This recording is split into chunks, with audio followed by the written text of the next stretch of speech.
Man, for a single volume edition, this manga was pretty dope and lived up to its expectations. Too bad there's no sequel. Well, time to find a place on the shelf. Nope. Nah. No space here. Ah, there we go. There's a small little space there. Maybe I can stick it in between the Garden of Words. And looks like it'll be just the right size too. Maybe it'll fit and line up perfectly. Alright, never mind. Let's switch it to the other side. Maybe it'll line up next to orange. It looks about the same size as orange. Bruh. Okay, there's gotta be a spot where I can put this on my shelf where it won't look awkward. Oh, right next to Death Note and Cezanne and the Common Girl. I think it'll fit perfectly there.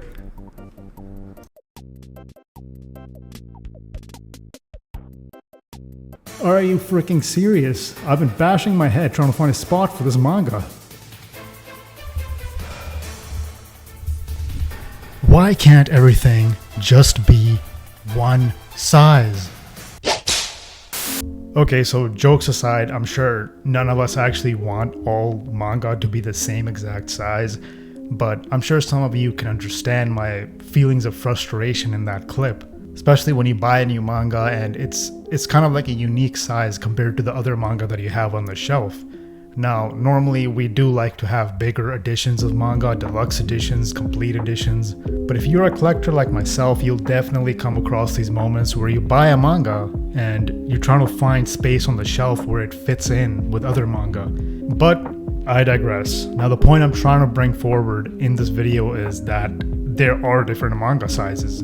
So why do these different manga sizes exist, and who exactly makes this decision? These are some of the questions that I hope to answer in this video. Without further ado, let's dive right into it. So whenever you think about manga sizes, I'm sure the first size that comes to your mind is the Tankoban format, which is 5 by 7 inches or 13 by 18 centimeters. This is a pretty universal format, and it's pretty common to see when you go to bookstores and you go in the manga section. You'll see it lined across on shelves, especially for manga that is long-running series, for example One Piece, Naruto, you know, all that jazz. So in terms of sizes, that's pretty much where it ends. In terms of America, they don't really have special sizes and special names for sizes. Now when it comes to Japan, they have a plethora of sizes. It doesn't end with Tankoban. They also have Shinzoban, Kombiniban, Aizoban. It's just, it doesn't end. There's so many different sizes. I don't even know where to start. Now I don't really want to go through every single different edition, different size, you know, because there's an entire list of these, you know. I want to moreover cover the main ones that are in Japan. So let's start off with Aizoban. What's an Aizoban? You're probably asking. It sounds like a bun, right? It sounds like a food that you can eat, but it's not. It's more of like a special edition of a manga. A re-release special edition with a special cover. Maybe it'll have a hardcover, dust cover jacket, you know, it'll be bigger in size for the most part. These are mostly special editions that are printed in limited run, so you're not going to get a lot of them. They're going to be limited editions. And then we have Bunkoban editions, which are generally more thicker. They're very similar to omnibuses, honestly, because they have more pages inside of them. They're much thicker. I think they usually have like 2 volumes. They cover 2 volumes, maybe 3, but they are generally more smaller, leaning more towards like pocket size. This is also very similar to Kombiniban. Now, Kombini is basically a direct translation of convenience store. So you guys can tell probably where I'm taking this. This manga you mostly will find in convenience stores.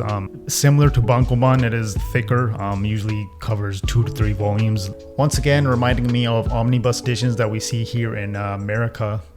Now, I don't actually own any of these editions because obviously I'm going to have to import them from Japan, which is not something I'm able to do at this time.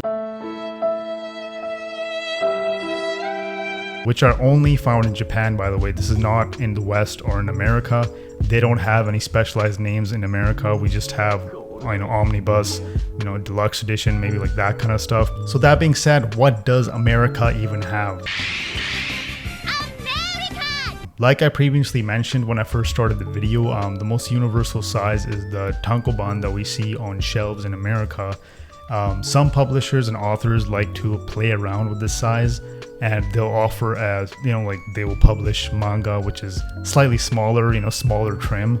An example of that is my Nichijo manga volume that I have, which is a slightly smaller trim. And this was actually one of the reasons I was like, why is there different manga sizes? Because it just seemed very off on my shelf compared to the other standard manga sizes that I have. But yeah, unfortunately, there's no real rhyme or reason why they pick the sizes that they pick. I think it's a mixed bag depending on what the author or the publisher wants. There's no really one person who's deciding this. I think it's just communication between the author and publisher for the most part. The deciding factor more than anything is the content of the manga, what the manga is, the genre, for them to decide what kind of publishing, what kind of approach they want to take in terms of how they want to display this manga. Now this pretty much segues into my next subject, which is common trends that we see with publishers. So what do I mean by common trends? So the one thing I did notice, slice of life manga that I see or single volume editions usually come in a smaller trim. I'm not sure why that is. Some of them are still bigger. I mean, like we've seen in the last two videos I covered, Do You Like Nerdy Nurses is actually a much larger trim. But I do have a lot of other slice of life manga, She and Her Cat, Nichijo, Garden of Words, and those are all smaller trim. I'm not exactly sure why that is. Maybe they were trying to make it more pocketable since they're single volume stories for the most part, aside from Nichijo. Just more slice of life episodic stories that you can maybe put in your pocket and read on the go. Maybe that's what they were aiming for. Other common trends that I have noticed are dark horse releases of classics. For example, Berserk and Hellsing. Now these are some very old manga that we're talking about.